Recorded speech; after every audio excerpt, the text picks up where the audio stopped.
L'humilité, le lieu du vrai changement. J'ai découvert que le principal problème avec beaucoup d'enfants de Dieu, avec toi, ta voisine, avec ton voisin, avec toutes ces personnes-là qui sont chrétiens, j'ai découvert que nous sommes arrivés à une dimension, je rends toute la gloire au Seigneur, mais prier pour que les gens reçoivent n'est plus devenu très difficile. Prier pour que quelqu'un reçoive une grâce, une bénédiction, une guérison, une délivrance, une visitation. Je crois que ce n'est plus vraiment un grand problème pour la dimension à laquelle le Seigneur nous envoie. Mais le réel problème, le vrai problème et le sérieux problème que je constate, pour moi, qui est un peu pesant, c'est comment garder cette bénédiction. Le réel problème, c'est comment évoluer dans cette faveur. Recevoir, c'est une chose, mais garder, c'est une autre chose. Recevoir, c'est une chose, mais garder, c'est une autre chose. Parce que toute personne qui est libérée, mais qui n'arrive pas à garder sa délivrance, c'est comme si elle n'était pas délivrée. Oui, c'est comme si elle n'était pas délivrée. C'est pour ça qu'il ne s'agit pas seulement de prier pour la libération des gens, mais il faut aussi les aider à conserver leur délivrance. Il ne s'agit pas seulement de prier pour que tu puisses recevoir la guérison, mais il s'agit aussi de t'aider à garder cette guérison. Il ne s'agit pas simplement de relâcher la bénédiction sur ta tête, mais il s'agit aussi de t'aider à garder cette bénédiction. Alors demande à ton voisin à côté, est-ce que tu arrives à garder les bénédictions que tu reçois? L'autre chose que j'ai constaté, c'est que beaucoup de personnes souvent reçoivent Jésus-Christ comme leur Seigneur, leur Sauveur. Ils font de lui leur personne, leur Seigneur, leur Sauveur, leur guide, la personne la plus importante de leur vie. Mais le problème de beaucoup de personnes, c'est qu'ils constatent qu'après avoir reçu Jésus, ils sont dans le monde, mais ils ne sont pas encore sortis du monde. Beaucoup sont dans le monde, mais la mentalité du monde n'est pas encore sortie en eux. Beaucoup sont dans le monde, mais l'esprit du monde n'est pas encore sorti en eux. Beaucoup sont dans le monde, mais le comportement du monde n'est pas encore sorti en eux. Alors que leur désir, leur volonté d'accepter Jésus est claire. Leur désir de marcher à la suite de Christ est clair. Mais le réel problème qu'on constate avec ces personnes, c'est qu'elles n'arrivent pas réellement à marcher dans les voies du Seigneur. Alors je me suis posé plusieurs fois cette question. Comment aider ces personnes? Comment faire pour que ces personnes-là ne puissent pas rester délivrées et revenir à nouveau encore avec les mêmes esprits qui ont été déjà chassés? Je me suis posé la question, comment aider quelqu'un qui a reçu la grâce du travail et à un moment elle vient rendre le témoignage pour dire Seigneur, merci de m'avoir donné le travail. Mais dans la carrière dans laquelle elle évolue, au lieu d'aller de gloire en gloire, elle rencontre encore des batailles et puis elle revient encore à la case de départ. Le problème, c'est que plusieurs personnes souvent reçoivent des guérisons, mais après on se rend compte qu'ils retombent à nouveau malades. Souvent, ce n'est pas la même maladie, mais c'est une autre maladie qui produit les mêmes effets que l'ancienne maladie. Mais je prie pour toi qu'après cette série de messages, il y aura un changement dans chaque aspect de ta vie dans le nom de Jésus-Christ. Il y aura un changement dans chaque aspect de ta vie. Alors j'ai posé la question au Saint-Esprit. Quelle est la raison pour laquelle les chrétiens ne gardent pas ce qu'ils ont reçu? Ne gardent pas ce qu'ils ont reçu.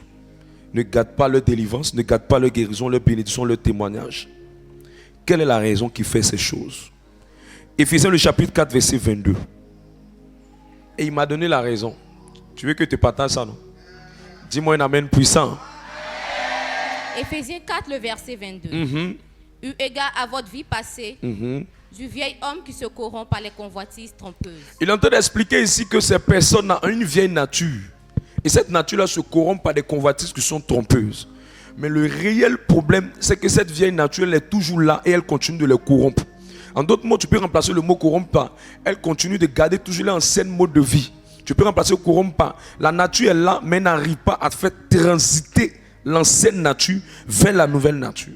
Et quand j'ai demandé au Seigneur, il m'a dit que ce qui fait que beaucoup ne gardent pas les grâces et n'évoluent pas dans les grâces, n'évoluent pas dans les bénédictions, c'est qu'arrivé instamment, ils marchent avec le Seigneur, mais ils refusent de tuer le moi. Ils refusent de tuer le vieil homme. Ils refusent de tuer l'ancienne nature. Ils refusent de renoncer à eux-mêmes. Ils refusent de renoncer à ce qui était ancien pour laisser place à ce qui est nouveau. Ils refusent d'abandonner l'ancien mode de vie, l'ancienne nature. Et la racine qui fait qu'ils n'arrivent pas à faire ça, c'est parce qu'ils n'arrivent pas à renoncer à eux-mêmes, à eux, leur ego. Ils n'arrivent pas à crucifier le moi, l'orgueil, la nature charnelle, la nature adamique. Il refuse de laisser ce moi-là et leur ego disparaître pour laisser le Saint-Esprit prendre le volant de leur cœur. Et c'est comme ils n'arrivent pas à le faire, à tuer ce moi, à laisser l'ancien comportement, à tuer l'orgueil, à crucifier l'orgueil, à crucifier leur moi et leur ego. Ça fait que les mêmes esprits qu'on aurait chassés, qu'on aurait repoussés, les mêmes oppressions qu'on avait brisées, qu'on avait cassées, les mêmes oppressions-là reviennent à la case de départ. Les mêmes démons reviennent à nouveau. Mais tant que nous on est où on peut les chasser, mais est-ce que toi tu peux garder la délivrance? Tant que nous on est où on peut les repousser.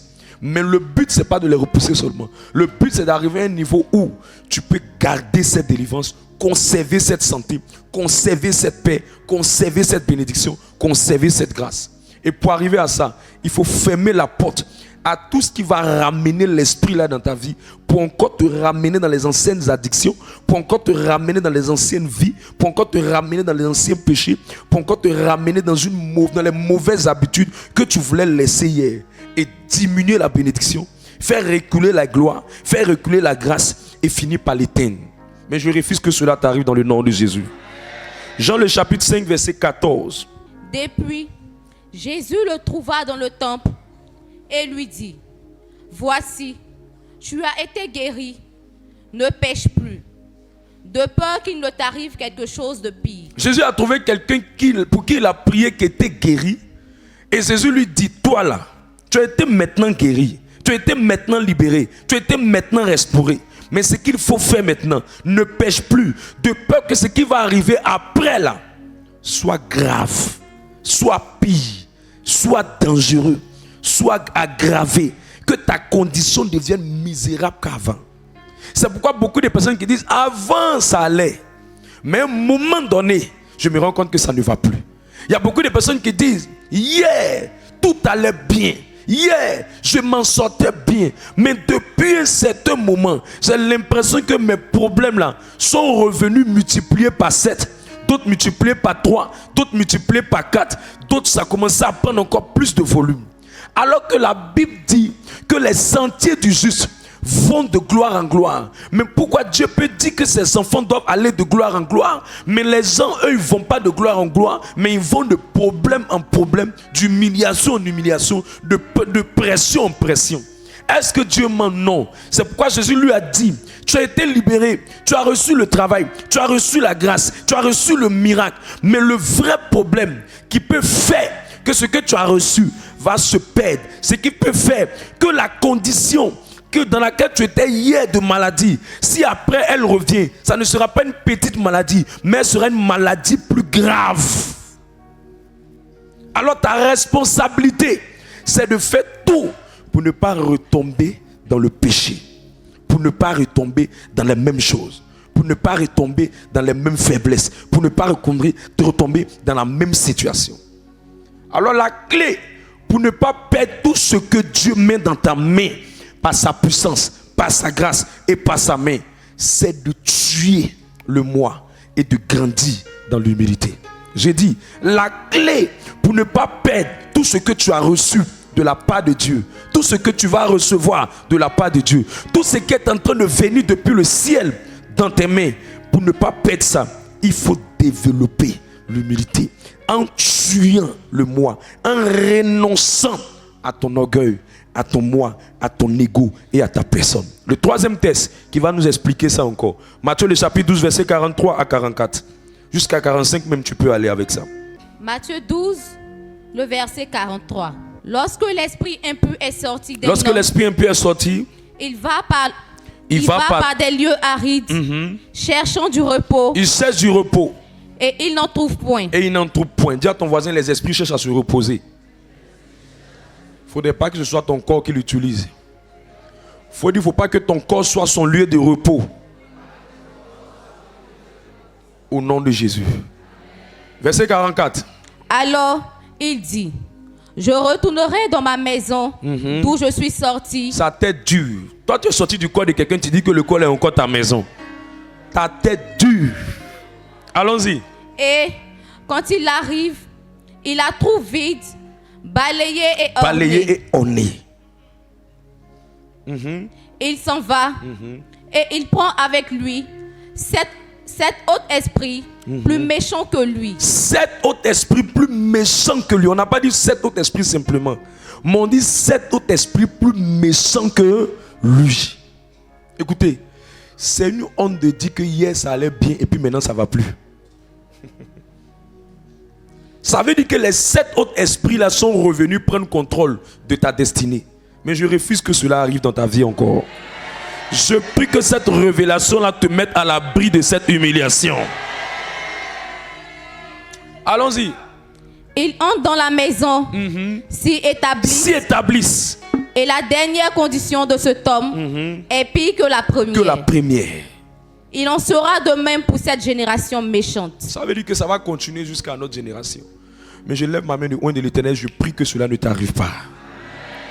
Et la plupart des chrétiens qui pensent que parce que tu as nettoyé, on a chassé l'esprit, on a nettoyé, tout est restauré, la maison est balayée, ornée, arrangée, tout. Ce n'est pas suffisant. Ce n'est pas parce que c'est orné, arrangé, nettoyé, il n'y a plus rien qu'il faut s'asseoir et dormir. Non. La nature elle-même a horreur du vide. Chaque fois qu'il y a un vide quelque part, Satan cherche à occuper le vide. Et il explique ici que quand Satan vient, il vient s'établir. La première fois, il est venu te prendre. Il est venu avoir accès à toi. Mais la deuxième fois, il est venu s'établir. L'établissement est différent de la possession. L'établissement, c'est que l'esprit finit par faire de toi-même ton corps son chantier. Il finit par faire de ton corps une demeure dans laquelle il ne va plus jamais quitter, à moins qu'il y ait un manteau plus fort, une onction plus forte. Sinon, il reste dans le corps de cette personne. Et la personne et lui, ils forment une seule personne. C'est pourquoi il y a des personnes, c'est pas que l'esprit là peut pas partir. C'est comme la Bible dit en Jean 6, verset 70, que même Judas était un démon. Il y a des gens, à un moment donné, c'est plus l'esprit qui les possède, eux-mêmes possèdent l'esprit. Regarde, il dit, Jésus leur répondit, n'est-ce pas moi qui vous ai choisi, vous les 12, mais l'un de vous, c'est pas qu'il est possédé, lui-même là, est un démon. Il y a un niveau de possession là. Ce n'est plus l'esprit qui te possède, mais c'est toi-même qui possède l'esprit. Mais je prie que cette personne ne soit pas dans cette salle-là, dans le nom de Jésus-Christ. Et la meilleure manière d'être un chrétien qui va pouvoir vivre des changements, des renouveaux, à telle enseigne où tu peux garder les grâces, les bénédictions, les faveurs, et évoluer dans ça, c'est qu'à chaque nouvelle saison de ta vie, à chaque nouvelle grâce reçue, travaille pour tuer ton moi. Travaille pour tuer ton ego. Travaille pour tuer tout ce qui est comme orgueil à l'intérieur de toi. Et développe l'humilité en vue de laisser au Saint-Esprit avoir le contrôle de ta vie, avoir le contrôle de ton âme, avoir le contrôle de ton corps, pour que le Saint-Esprit puisse facilement te diriger, t'orienter, pour que ta condition ne soit pas pire. Mais le problème de beaucoup, c'est que plus Dieu les met à l'aise, plus Dieu les donne, plus Dieu leur accorde, plus Dieu les favorise, plus Dieu les élève, plus ces personnes-là, à un moment donné, ils commencent à laisser place dans leur cœur à l'orgueil. Ils commencent à laisser place dans leur cœur à l'égoïste. Ils commencent à laisser place dans leur cœur à leur nature charnelle, leur nature propre. Et ça fait qu'à cause de cette condition, les moments donnés, leur vie qui est en train d'aller bien, commence à revenir dans des conditions pires, dans des conditions désastreuses, dans des conditions qui font pitié. Et elle se pose la question, mais est-ce que Dieu n'a pas restauré cette vie? Si, mais qu'est-ce qui s'est passé? Elle n'a pas travaillé à laisser cette maison-là être occupée par la présence de l'humilité. Et quand ces personnes n'ont pas travaillé, le changement ne suit pas. Le changement ne vient pas. La transformation n'arrive pas. Et les prophéties rattachées à leur destinée n'arrivent pas à s'accomplir. Mais je prie que le Saint-Esprit te vienne en aide cette saison. Alors, ce que tu dois savoir de clair concernant l'humilité, Jacques le chapitre 4, verset 6. Jacques 4, le verset 6. Il accorde au contraire une grâce plus excellente. Une grâce plus excellente. Vous savez, en matière de grâce, il y a beaucoup de niveaux. Il y a grâce simple. Il y a grâce plus excellente. Et puis il y a grande grâce. Et il y a grâce même excellente. Et puis il y a grâce plus excellente. Donc en matière de grâce, il y a plusieurs niveaux de grâce. Il y a la grâce simple. Il y a ce qu'on appelle la grâce excellente. Il y a ce qu'on appelle la grâce plus excellente. Et puis il y a ce qu'on appelle la grande grâce. Ce n'est pas mon message. Mais je vais te faire comprendre que dans grâce, là, il y a un niveau de grâce. Et le moyen pour arriver à un niveau de grâce plus élevé. Or, dans la vie chrétienne, il n'y a pas un niveau où tu vas avancer sans que la grâce vienne dans ta vie. Or, la grâce, c'est quoi? La grâce, c'est Dieu qui vient aider quelqu'un par une faveur qu'il ne mérite pas. La grâce, c'est quoi? C'est Dieu qui soutient quelqu'un afin qu'il arrive à faire ce qu'il ne pouvait pas faire. La grâce, c'est quoi? C'est la main de l'Éternel qui est en train d'assister et d'accompagner quelqu'un pour qu'il arrive à bon port.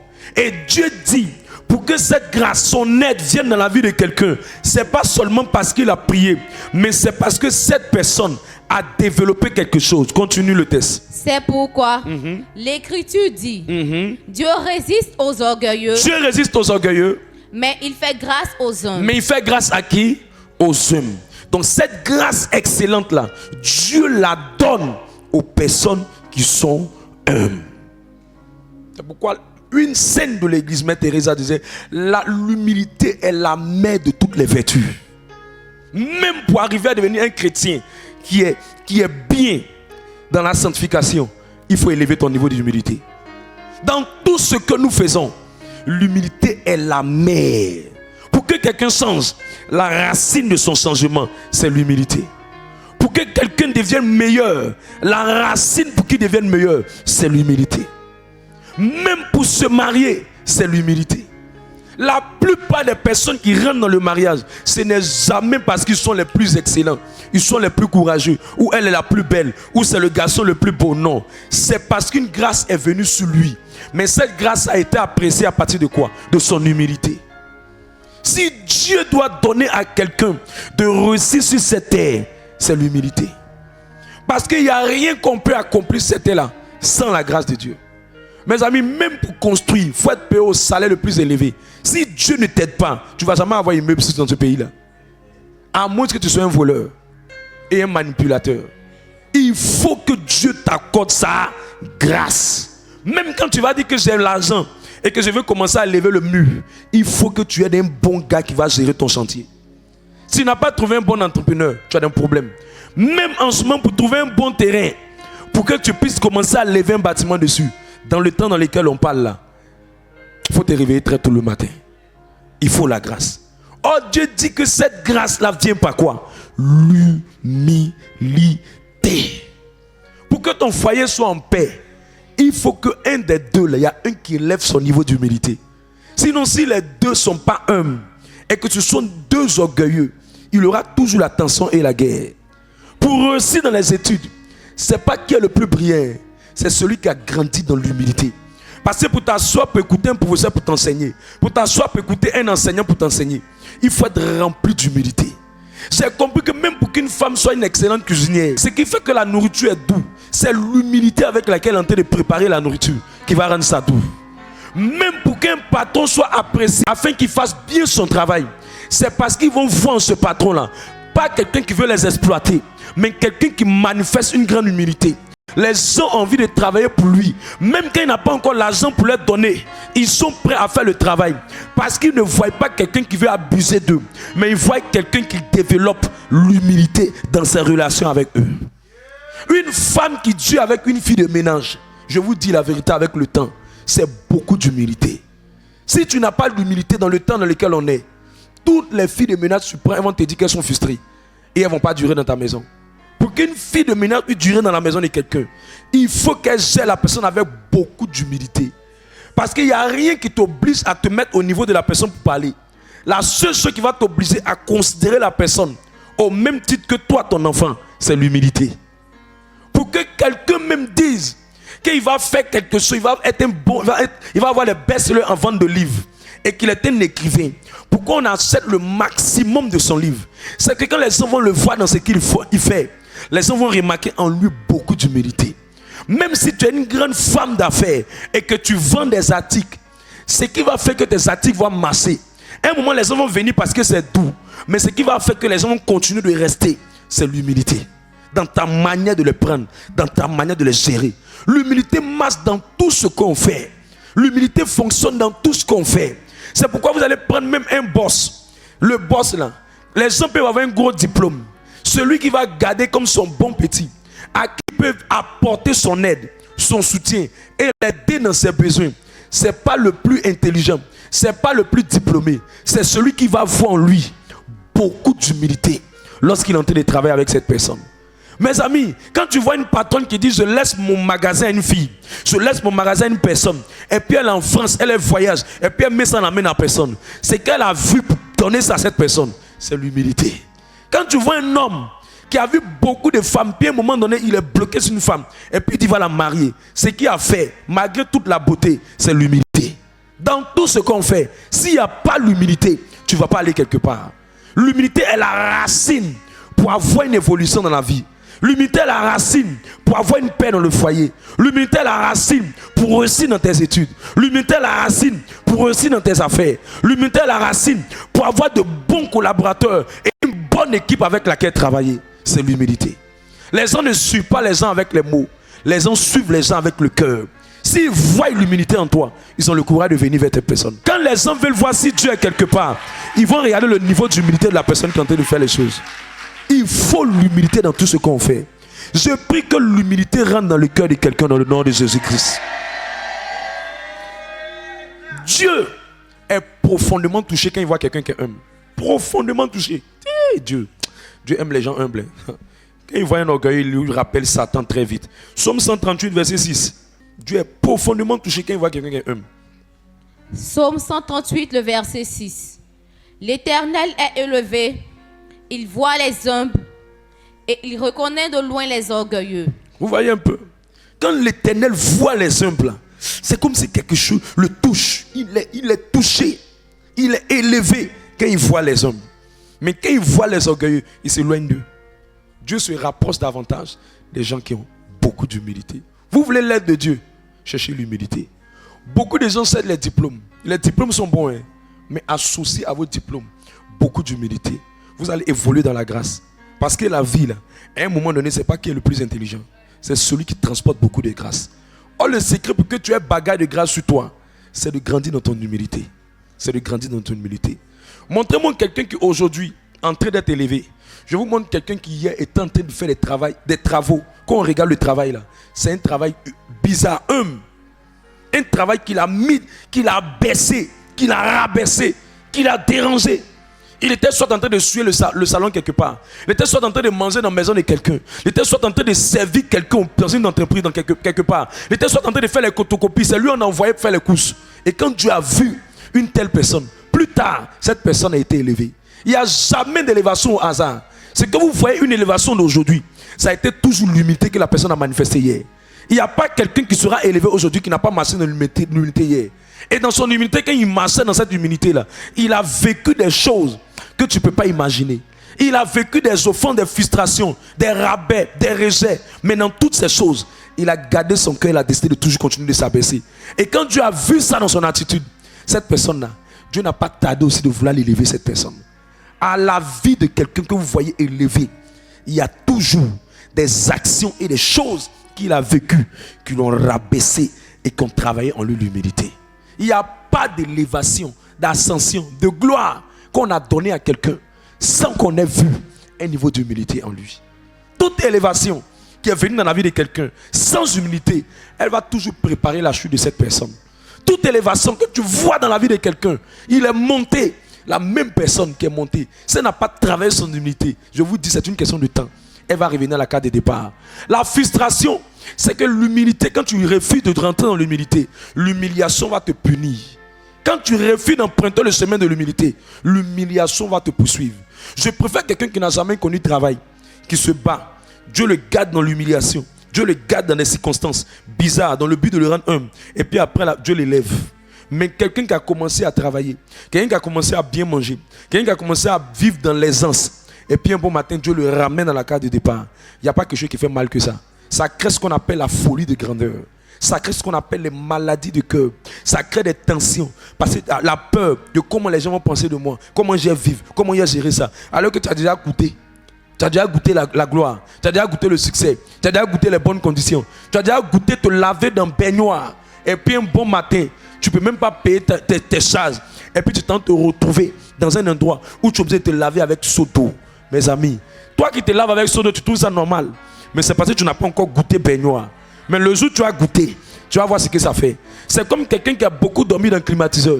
Le jour où il n'est plus dans le climatiseur, il n'a pas la même paix que quelqu'un qui est habitué à ne pas dormir dans le climatiseur. Il a l'impression que point 8, point non, tout, il fait chaud. Et il sent la chaleur à un point fini. Et surtout dans ces temps de passion de Christ là. Merci. Il sent une chaleur qui ne dit pas son nom. Pourquoi? Parce qu'à un moment donné, si Dieu ne vous a pas appris dans l'humilité, et que vous n'avez pas appris à marcher dans l'humilité, quand la gloire vient et que vous la perdez, ça fisse le cœur. Lis le texte qui parle de ça. Proverbe 29, verset 3. Verset 23.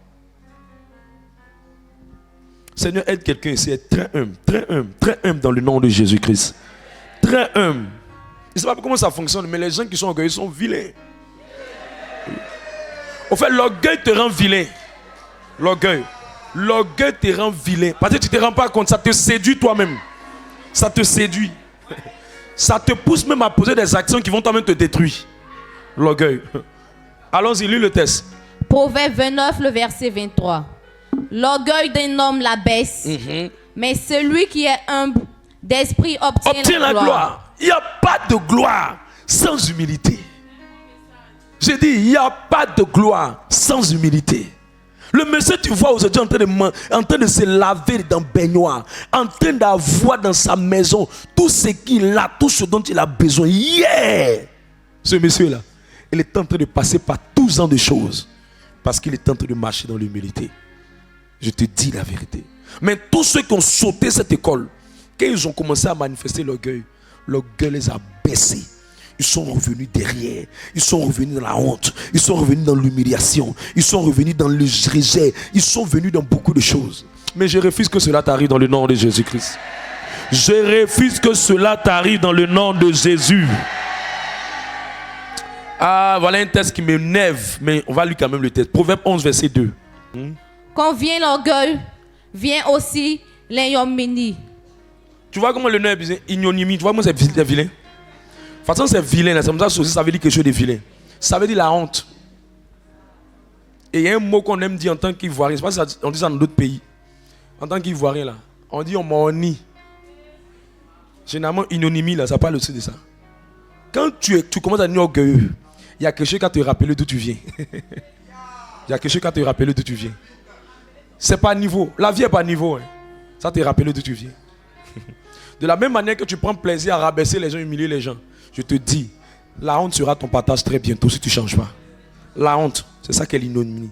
Quand la honte vient dans la vie de quelqu'un, tu n'as pas idée. Tu n'as pas idée. Et la personne, mais tu le regardes, mais tu te poses la question, qu'est-ce qu'il a fait pour mériter une telle punition? J'ai vu des gens qui sont retrouvés à la fin de leur vie. Même pas à la fin, même je dis au soir de leur vie, un moment de leur vie, c'est temps d'aller vers la fin de leur destinée. Ils sont restés seuls. Toute la famille les a laissés. Montrez-moi une personne que tout le monde laisse à un moment donné. Si ce n'est pas les sorciers, en dehors de ça, c'est qu'il y a l'orgueil qui est venu rêver. Tout le monde le laisse. Quelqu'un qui a travaillé dans la vie et qu'au sortir de ses relations, personne ne peut venir te porter dans les mains. Et tout le monde te laisse. Et tu te retrouves seul. C'est que toi là, à un moment de ta vie, personne ne pouvait te parler. Tu n'étais pas prêt à écouter quelqu'un. Tu t'es rempli de toi-même. Tu faisais ce que tu voulais. Et tu n'étais jamais prêt pour que quelqu'un te dise quelque chose. Et tout le monde t'a laissé dans son coin. Et tu es devenu comme cactus. Tu es resté seul. Et tu as commencé à ressembler à porc épic. Personne ne veut t'approcher. Personne ne veut avoir affaire à toi. Personne ne veut les histoires avec toi. Parce qu'on te connaît comme quelqu'un là qui est trop imbu de ta personne. Mais je prie que Dieu puisse casser cette bêtise là dans le nom de Jésus. Continue le texte. Mais la sagesse est avec les humbles. La sagesse est avec les humbles. Quand quelqu'un devient orgueilleux, lui-même devient insensé, il pose des actions qu'il ne doit pas poser. Il fait des choses qu'il ne doit pas faire. Parce que ça va t'aveugler. L'orgueil est vilain, ça aveugle. Ah, Seigneur, aide quelqu'un. 1 Pierre 5:5. Ah, Seigneur, aide quelqu'un. 1 Pierre 5, le verset 5. De même, vous qui êtes jeunes, soyez soumis aux anciens. Et tous, dans vos rapports mutuels, revêtez-vous d'humilité. Revêtez-vous d'humilité. Car Dieu résiste aux orgueilleux. Dieu résiste aux orgueilleux. Mais il fait grâce aux humbles. Il fait grâce aux humbles. Écoutez, l'humilité n'a jamais été quelque chose qu'on prend comme un acquis. Jamais comme un acquis.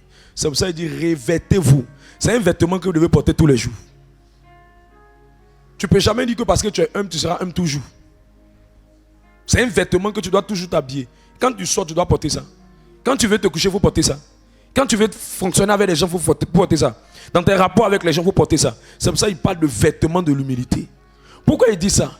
Parce qu'il y a beaucoup de circonstances dans lesquelles l'humilité va te protéger, va te garder, va te sécuriser. L'une des choses que l'humilité fait, qui met un vêtement sur toi, c'est que quand vous commencez à développer beaucoup d'humilité, Dieu utilise les personnes avec qui vous avez manifesté l'humilité pour vous aider. J'ai vu des gens pendant la crise en Côte d'Ivoire. Ils étaient tellement remplis de gens, ils saluaient personne dans leur quartier. Le jour où la crise a frappé, quand ils sont allés chez les voisins ont appelé pour dire, il est chez nous ici. Hein. Il est chez nous ici. Venez les prendre, venez les prendre. Et c'est comme ça, il y a un chef, un grand leader politique qui est décédé. À cause de quoi? À cause de l'orgueil. Mais quand tu es humble, remarquez bien, les vieux pères de quartier qui saluent la plupart des gens qu'on appelle les nyambros dans les quartiers, les jeunes qui sont dans les quartiers qui font rien, la plupart des gens qui les saluent, remarquez bien, le jour où quelqu'un veut te voler, la personne va dire de ne pas le toucher. Parce que l'humilité fait que les gens veulent être amis avec toi. L'humilité fait que les gens veulent te préserver, te protéger. Quand tu vois quelqu'un qui dit, moi dans mon quartier, les gens m'ont agressé, c'est parce que tu as un mauvais comportement avec les gens de ton quartier. Si tu as une profonde humilité, je te dis, les gens là même vont veiller à ta sécurité. Je sais de quoi il parle. Les gens vont veiller à ta sécurité. C'est eux-mêmes qui vont dire, ne touchez pas à sa voiture, ne faites pas ceci, ne faites pas cela, ne faites pas ceci, ne faites pas cela. Parce que tu les considères, tu les respectes. C'est pour ça que c'est un vêtement. L'humilité te protège, l'humilité te préserve. Soyez humble au travail. Même quand les gens vont vouloir comploter contre vous, les mêmes gens avec qui vous êtes humble là, tu vas voir qu'un gardien va te dire, tu vois, tu marches avec telle personne, je ne sais rien monsieur, tu respectes bien, mais cette fille que tu marches avec elle, un jour elle parlait de toi ici. C'est le gardien là même qui apprend ta défense. Pourquoi? Parce que ton humilité là a fait que les gens cherchent à te protéger. Parce qu'ils trouvent que tu es trop bien pour qu'on te fasse beaucoup de mal. Et qu'est-ce qui a fait ça? C'est parce que 1 Pierre 5 dit quoi? Il dit revêtez-vous d'humilité. C'est quel type d'humilité? C'est l'humilité dans les rapports mutuels. C'est l'humilité dans les rapports mutuels. Il y a plusieurs niveaux d'humilité. Mais l'humilité dont je suis en train de parler qui apporte la protection, qui apporte le vêtement, c'est l'humilité dans tes relations avec les gens. Avec les gens. Quand tu vois quelqu'un, les gens t'empoisonnent, les gens te font du mal, les gens font ceci, ça dépend de comment tu prends les gens. Si tu vas dans un endroit, tu vas manger, quand on voit que tu respectes beaucoup le personnel, tu vas voir qu'un jour, il y a une personne dedans qui va te dire, monsieur, faites attention parce qu'on voit quelqu'un qui vient derrière vous, voilà ce qu'il veut faire. Parce que dans tes rapports avec les serveurs, dans tes rapports avec les serveuses, dans tes rapports avec les vendeurs, tu ne les méprises pas, tu ne les abaisses pas. L'humilité là, ça protège. Tu vas mourir vite avec ton orgueil. Sans, avec l'aide de Dieu, ton chapelet sur ta tête et ton rosaire dans ta main, tu vas mourir. Tu vas mourir. Parce que tu ne comprends pas que dans tes rapports avec les gens, il faut beaucoup développer l'humilité. Je prie que Dieu te vienne en aide. Je prie que Dieu te vienne en aide. Il dit Dieu résiste aux orgueilleux. L'ennemi de quelqu'un qui devient orgueilleux, ce n'est même plus. Le diable va en congé. Et puis il te laisse dans la main de Dieu. Parce que le diable n'a même pas besoin de t'attaquer encore. Lui-même, sans se reposer quelque part, il va à Dubaï ou bien ça en Chine. Et puis il laisse Dieu lui-même va gérer ton affaire. Parce que chaque fois que Dieu voit un orgueil, il lui rappelle Lucifer. Parce qu'en Ézéchiel 28, la Bible dit qu'en verset 12, la Bible dit que Lucifer s'est rébellé contre Dieu. Et la racine de sa rébellion, c'est l'orgueil. Donc le père spirituel des orgueilleux, c'est Satan. Moi, je ne sais pas c'est quelle prière on va faire pour quelqu'un que Dieu lui-même est en train d'attaquer. Nous, on prie au nom de Jésus. Jésus même te bloque. Bon, on fait quoi? Bon, on prie au nom de Jésus. À cause de ton orgueil, Jésus lui-même te bloque. Qui va oser combattre Jésus? La Bible dit Dieu résiste aux orgueilleux. Daniel 4:30. Quelqu'un pense que je plaisante. Regardez ce qui s'est passé avec le roi, un des rois dans la Bible. Quand il s'est mis dans l'orgueil, ce n'est pas Satan qui l'a attaqué, c'est Dieu lui-même qui l'a attaqué. Il y a des gens qui ont échoué parce que Dieu t'a bloqué. Il y a des gens, tu es célibataire parce que Dieu lui m'a bloqué ton mari. Vous deux, vos chemins doivent se croiser. Ce sont les papillons que tu rencontres. Les vrais gars qui vont te marier là ne viennent pas. Ils laissent les vont là venir. Oui. Daniel 4. Daniel 4, le verset 30. Le roi prit la parole et dit, il prit la parole et dit, n'est-ce pas ici Babylone, la grande, que j'ai bâtie comme résidence royale par la puissance de ma force. Par la puissance de ma force. Il y a des mots qu'on ne dit pas. Vas-y. Et pour la gloire de ma magnificence. Il n'a même pas encore fini de parler. Regardez ce qui va venir. Verset 31. La parole était encore dans la bouche du roi. Qu'une voix descendit du ciel. Apprends, roi Nebuchadnezzar, qu'on va t'enlever le royaume. On te chassera du milieu des hommes. On te chassera du milieu des hommes. Quand quelqu'un devient orgueilleux, Dieu l'humilie. Je suis en train de te prêcher, tu ne m'écoutes pas. Tu appelles le travail dans lequel tu es là. Va m'écouter. Dieu l'a chassé, il l'a mis au milieu des hommes. Il l'a chassé du milieu des hommes. Où il va l'amener? Allons-y. Tu auras ta demeure avec les bêtes des champs. Avec les bêtes des champs. Continue. On te donnera comme au bœuf de l'herbe à manger. Tu as bouté. Vous n'avez pas idée. J'ai vu, la Côte d'Ivoire a connu beaucoup de grands hommes qui sont levés. On a connu les refondateurs, on a connu encore les noms, les titres, les quoi, tous les noms. Les gens sont venus, ils sont les sommets de l'île Malakwa là. Les gens sont venus avec tout ce qui doit venir. À la fin, ils sont morts avec Dagbe. Tu connais quand Dieu veut te combattre. Elle est jolie. À cause du fait qu'un jour un gars est venu la regarder, puis lui, il veut marcher avec elle, puis elle a dit, moi, c'est moi, femme comme ça, toi tu peux avoir ça. Le même jour, elle a dit, le même soir. Aujourd'hui, elle est là. Même Mauritanien, si la drague, elle va accepter.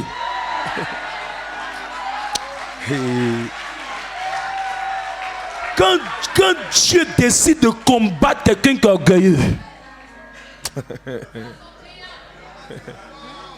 pour trouver même ouverture, quelqu'un peut te dire bonjour, je vais marcher avec toi. Quand toi-même tu regardes, ça ne vient pas. Ça ne vient pas. Il dit ta demeure, tu seras comme Dieu va te mettre à plat. Et je refuse que cela arrive à quelqu'un. Je refuse que cela arrive à quelqu'un. Une dame me parlait d'une fille de ménage qu'une dame m'a maltraité. Plus tard, la dame pendant la crise de Côte d'Ivoire, c'est sa servante qu'elle est partie se cacher. Tu connais Dieu? Tu connais Dieu? Mépriser les gens. Dis des paroles. Je me suis battu. Ma vie là, il a travaillé. Ma vie là, je me suis battu. Moi, tu parles de quoi? Il dit, ne dis jamais que c'est ma force qui m'a donné ça. Ne dis jamais que c'est mon intelligence qui m'a donné ça. Ne dis jamais que tant. Faut toujours dire la grâce de Dieu. La grâce de Dieu. La grâce de Dieu. Parce qu'il y a des hommes qui ont fait plus que toi, mais qui souffrent. La grâce de Dieu. Les filles de notre genre là, nous, qui va nous voir et puis va nous laisser. Je dis, femme sur laquelle tu comptes là, te dit, Palu va tuer ça, Palu. Ça va tuer, tout va rentrer dedans. Palu, tu connais Palu?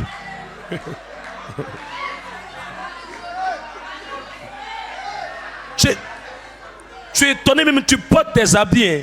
Habits là même te porte. Tu es en train de finir. Palu. Tu connais Palu? Dieu n'a même pas donné une grande maladie, Palu seulement. Mais je refuse que ça t'arrive dans le nom de Jésus-Christ.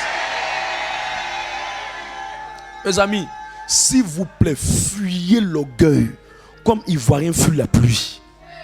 Fuyez l'orgueil comme un homme fuit la mort. Fuyez l'orgueil comme quelqu'un qui a diarrhée qui est en train de chercher les toilettes. Fuyez l'orgueil. Fuyez l'orgueil. Fuyez l'orgueil. Quand tu sens que l'orgueil rentre dans ton cœur petit, prends une distance. Prends une distance. Continue jusqu'au verset 33. Et 7 ans passeront sur toi, jusqu'à ce que tu saches que le Très-Haut domine. Au fait, quand Dieu te punit, là, il fait tout pour que tu saches. Donc ça veut dire, ta délivrance de l'orgueil viendra le jour où tu vas savoir. Tant que tu ne sais pas, tu dis, ce sont les sorciers qui me fatiguent. Ce sont les sorciers qui me fatiguent. Il dit, tu n'as pas encore su. C'est le jour où tu as dit, je reconnais que moi-même je suis orgueilleux. C'est là que ta délivrance s'arrête. Mais tant que tu as toujours mettre, ce sont les gens qui sont contre moi. Les gens ne m'aiment pas. Les gens m'en veulent. Moi, je suis quelque part. Je suis dans mon coin. Mais les gens me fatiguent. Tu ne sais pas que Dieu est en train de traiter ton cœur. Tu ne sais pas. Tu es en train de toujours mettre ça sur les gens. Il dit, c'est jusqu'à ce que tu saches. C'est quand tu vas savoir.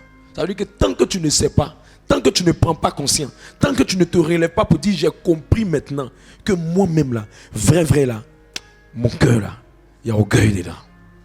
Tant que tu n'es pas arrivé à cette conclusion, mais tu es toujours en train de te justifier. Je n'ai rien faux, il n'y a rien. Tant que tu seras là, il va te maintenir dans ce célibat, te maintenir dans cette sécheresse, te maintenir dans ce manque, jusqu'à ce que tu saches que le Très-Haut continue. Jusqu'à ce que tu saches que le Très-Haut domine sur le règne des hommes et qu'il le donne à qui lui plaît. À qui lui plaît. Au même instant, la parole s'accomplit sur Nebuchadnezzar. Il fut chassé du milieu des hommes. Il mangea de l'herbe comme les bœufs. Son corps fut trempé de la rosée du ciel. Jusqu'à ce que ses cheveux crussent comme les plumes de l'aigle et ses ongles comme ceux des oiseaux. Mes amis, tous ceux qui ont problème que tu vois dans le monde là, c'est pas pour tout le monde, c'est simple. Hein? Il y a des gens sans Dieu quand ils les combattent. C'est pour ça, même quand vous voulez héberger quelqu'un chez vous, priez Dieu, demandez son orientation. Parce que si tu prends le risque de protéger quelqu'un que Dieu est en train de combattre, Dieu va te combattre. Si tu prends le risque d'aider quelqu'un que Dieu est en train de combattre, lui-même là, il va te combattre. Et tu as dit, mais j'ai voulu aider les gens sont contre moi. C'est pas que les gens sont contre toi. Tu n'as pas demandé le Saint-Esprit avant d'aider quelqu'un. Toi, tu es sauvé quelqu'un comme un Jonas que Dieu est en train de dire d'aller dans une direction, lui va aller dans une autre direction. Attention. Est-ce que je peux ajouter, puis on va partir? 1 Samuel 15, verset 17. 1 Samuel 15, le verset 17. Samuel dit, lorsque tu étais petit à tes yeux, n'es-tu pas devenu le chef des tribus d'Israël? Et l'Éternel ne t'a-t-il pas oint pour que tu sois roi sur Israël? L'Éternel t'avait fait partie en disant. C'est bon.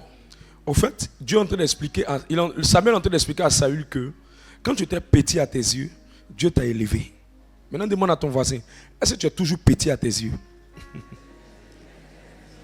Ton voisin dit quoi?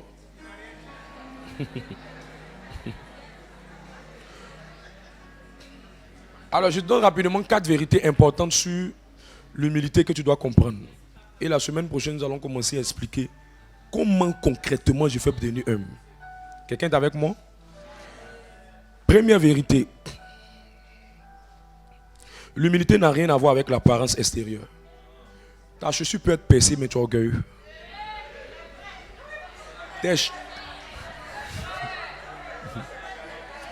L'humilité n'a rien à voir avec l'apparence extérieure.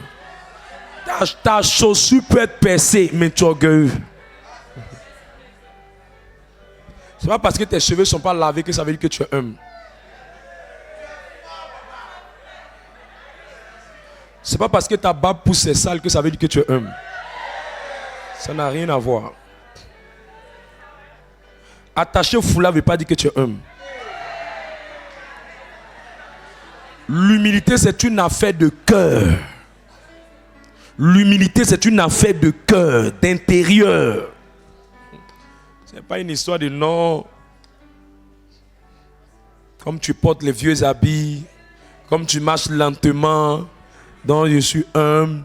Comme tu as décidé d'acheter les chaussures de Jésus et tu as porté autant de Jésus, les chaussures en cuir là. Comme tu portes, on va dire non, tu es humble. Ça ne veut rien dire. Écoute, quelqu'un peut mal s'habiller parce qu'il est gaou. Ça n'a rien à voir avec son niveau d'humilité. Il est gaou, mais son cœur là, même souvent, ça dépasse sa taille. Ne prenez pas le risque de dire que comme quelqu'un a une apparence. C'est ça, je me suis réveillé le matin, puis Dieu m'a donné la parole. Il dit, ayant régné l'apparence de la piété, ayant régné ce qui en fait la force. C'est-à-dire qu'il y a des gens qui font semblant Quand il voit quelqu'un, mon vieux mogon, ma vieille mère, mon tonton, ta tante, le jour où la personne aura plus que toi, il va commencer à te piétiner. C'est parce que pour le moment, il n'a rien qui se comporte comme si du genre il est lèche-botte. C'est tout. Ce n'est pas un. S'habiller mal, porter de vilaines chaussures, avoir des habits déchirés, avoir des cheveux sales, parler lentement, marcher lentement, crier mon vieux, ma vieille, ça ne veut rien dire. L'humilité, c'est le cœur. Marcher comme un moine, ça ne veut rien dire. Il y a des hommes qui sont comme ça, mais lis le cœur. Tu as fui. Dieu veut les élever, mais il ne peut pas. Il ne peut pas. Philippiens 2,5. Ayez en vous les sentiments qui étaient en Jésus-Christ. Ayez en vous les sentiments qui étaient en Jésus-Christ. C'est ce que tu as dans ton cœur, ce que tu dis dans ton cœur là. C'est ça là qui montre que tu es humble. C'est le sentiment avec lequel tu parles. C'est le sentiment avec lequel tu parles. Verset 6. Et comment Jésus-Christ manifestait l'humilité? Allons-y. Lequel, existant en forme de Dieu, n'a point regardé comme une proie à arracher, d'être égal avec Dieu. D'être égal à Dieu. C'est-à-dire que quand tu es humble, là, le sentiment que tu es là, tu ne te vois pas l'égal des gens, supérieur aux gens, plus grand que les gens. Mais au contraire, tu vois les gens plus élevés que toi. Tu vois les gens au-dessus de toi. Tu estimes les gens. Tu reconnais les valeurs des gens. Tu reconnais les valeurs de l'homme. Tu respectes l'homme. Tu considères les gens. Tu élèves les gens à leur juste valeur. Tu te dis, si c'est une créature de Dieu, alors je dois lui donner du respect. Comme c'est un enfant de Dieu, moi aussi c'est un enfant de Dieu, je dois lui donner du respect. Tu ne donnes pas le respect sur la base de l'apparence de la personne. Mais tu donnes le respect sous la base du fait que cette personne est aussi une créature de Dieu. Romains le chapitre 12, verset 3. C'est petit comme ça, c'est subtil. C'est dans le cœur, l'orgueil est petit comme ça. La personne ne parle pas, mais il ne faut pas t'amuser. Ça fait checker dedans. Profond, orgueilleux. Allons-y. Romains 12, le verset 3. Par la grâce qui m'a été donnée, je dis à chacun de vous de n'avoir pas de lui-même une trop haute opinion. De lui-même, une trop haute opinion. Tu te sens trop. C'est petit qu'on dans ton cœur. Tu te sens trop. Ce qui est vilain, c'est que quand tu n'as rien, puis tu es orgueilleux là, c'est grave même. Ça veut dire que tu n'as rien, mais tu te sens trop. Il n'a pas dit de ne pas se faire confiance, mais il dit de ne pas se faire trop confiance. Il n'a pas dit de ne pas avoir une opinion, une bonne opinion de sa personne, mais il dit de ne pas avoir une trop grande opinion. Et c'est petit dans ton cœur. Quand tu vois quelqu'un à l'intérieur de toi, oh mais je suis mieux que celle-là. Celle aussi, elle s'est mariée. Mariage est tombé. Dieu même quand tu nous vois là. Et c'est petit, ça parle dans ton cœur. Personne n'entend, mais dans ton cœur là, ça parle. C'est une petite voix comme ça. Petite voix comme ça. Quelqu'un vient rendre témoignage. Je travaille, Dieu m'a visité ici, rentré dans une banque. Elle est assise. Je suis toi aussi there. Moi, un master là. Moi, tu fais rien, moi. Il y a la fille même qui rend témoignage là. Il y a ses cheveux. Seigneur, on a fait quoi à Dieu? On a fait quoi à Dieu? On a fait quoi à Dieu? C'est petit comme ça. Ça parle pas. Quand Dieu voit ça, il te résiste. Il te résiste. Continue le texte. Mais de revêtir des sentiments modestes. De revêtir des sentiments modestes. C'est bon. Les sentiments. C'est plus intérieur qu'extérieur. Plus intérieur qu'extérieur. Colossiens 2, verset 18. Seigneur, aide-nous à être humbles. Toute ma vie, je prie plus pour l'humilité et l'amour. Plus toute ma vie, je prie beaucoup pour l'humilité. Allons-y. Colossiens 2, le verset 18. Qu'aucun homme, sous une apparence d'humilité, Sous une apparence. Ça dit qu'il y a des gens là, ils ont une apparence, mais ils ne sont pas humbles. Dis à ton voisin, tu es humble par apparence ou bien tu es vraiment humble. Deuxième vérité, l'humilité est un choix, c'est une décision. L'humilité est un choix, c'est une décision. L'humilité est un choix, c'est une décision. En matière d'humilité, soit tu décides toi-même de demander à Dieu de t'aider à devenir humble, ou soit tu ne décides pas et puis tu laisses Dieu. Il envoie beaucoup de problèmes pour te rendre humble. C'est à toi de choisir. Mais c'est un choix. C'est pour ça que tu vas lire la Bible, il va dire, il se rendait obéissant lui-même. Se rendant obéissant lui-même. Est-ce que Philippiens dit? Philippiens 2, 7. Il dit ça. Se rendant. C'est toi-même qui dois décider. Si tu ne décides pas, Dieu va faire ça pour toi. Il y a des gens qui demandent l'élévation. Dieu attend ton humilité pour te donner l'élévation. Je te dis la vérité. Il y a des gens qui demandent la grâce. Dieu attend ton humilité pour amplifier la grâce sur toi. Il y a des gens qui demandent le voyage. Dieu attend ton humilité pour t'envoyer dans le pays où tu veux partir. Vas-y. Philippiens 2, le verset 7. Mais c'est dépouiller lui-même. Il sait. C'est lui-même. Donc si toi-même tu ne fais pas, Dieu va t'aider à faire. Mais quand Dieu lui fait aussi, problème, brisement, pression, humiliation, rejet, il va t'aplatir comme œuf au plat. Oui. Continue. En prenant une forme de serviteur. En prenant. On n'a pas dit Dieu a pris. On n'a pas dit ils ont pris. On dit c'est lui-même qui a pris. Donc toi-même tu dois chaque jour prendre la décision, le choix d'emprunter le chemin de l'humilité. Sinon, l'humiliation va te briser. Quelqu'un est avec moi? Troisième vérité. Il y a plusieurs sortes d'humilité. L'humilité n'est pas degré, c'est pas niveau. Il y a l'humilité que Dieu attend d'un riche. C'est pas pareil qu'il attend d'un pauvre. Quand vous commencez à dormir dans le climatiseur, il y a un niveau d'humilité que Dieu attend de vous. Au fait, le niveau d'humilité de celui qui dort dans le climatiseur, c'est de respecter celui qui ne dort pas dans le climatiseur. Le niveau de l'humilité de celle-là qui a une très belle coiffure, mais qui rencontre une, quand elle voit sa coiffure, c'est que ça, c'est coiffure de 5000. Mais son niveau d'humilité doit faire que elle doit la considérer malgré ce qu'elle a. Il y a un niveau d'humilité. Mon humilité vis-à-vis de vous en tant que ministre de l'évangile, c'est de ne pas cesser à dire comme Dieu m'a élevé dans une dimension pour vous conduire. Alors, le niveau d'humilité que Dieu me demande, c'est de vous considérer en tant que les créatures de Dieu et non en tant que mes subalternes. Quelqu'un comprend ce que c'est en train de dire? À chaque niveau, il y a un niveau d'humilité. Quand tu es responsable de département, ton humilité, ce n'est pas ton titre. Ton titre, c'est ton titre. Mais ton humilité, c'est ta capacité dans cette position-là à respecter les gens qui sont en bas de toi. L'humilité n'est pas niveau. L'humilité n'est pas niveau. Il y a des gens qui disent non, je suis humble. Non, ce n'est pas niveau. Il y a l'humilité de celui qui est pauvre. Il y a l'humilité de celui qui est jeune. Il y a l'humilité de celui qui est adulte. Il y a l'humilité de celui qui est temps. Quand tu es âgé, ton humilité, c'est de ne jamais mettre l'âge comme la condition pour dire à quelqu'un qui doit te respecter. Non. Fais-toi respecter. Le respect de la personne viendra. L'humilité n'est pas niveau. Quand les gens ne comprennent pas les niveaux d'humilité, ils se disent que de toute façon Dieu va juger l'humilité de lui. C'est comme ça qu'il va juger. Non, c'est faux. C'est pour ça Matthieu 18 verset 4. Lis ça. Matthieu 18 verset 4. Si tu es au travail tu es le boss. Tout le monde te respecte. Tout le monde te respecte. Tu donnes les instructions. C'est moi la patronne. Faites ceci, faites cela. Quand tu rentres dans l'œuvre de Dieu, c'est là-bas que tu dois être humble. Au travail, normalement tu exerces ton métier. Mais quand tu rentres dans l'œuvre de Dieu, ton humilité, tu dois te rendre humble. En déposant ta casquette de patronne au travail. Et tu viens avec maintenant la casquette d'enfant de Dieu au travail. Voilà quelqu'un qui est humble. Vas-y.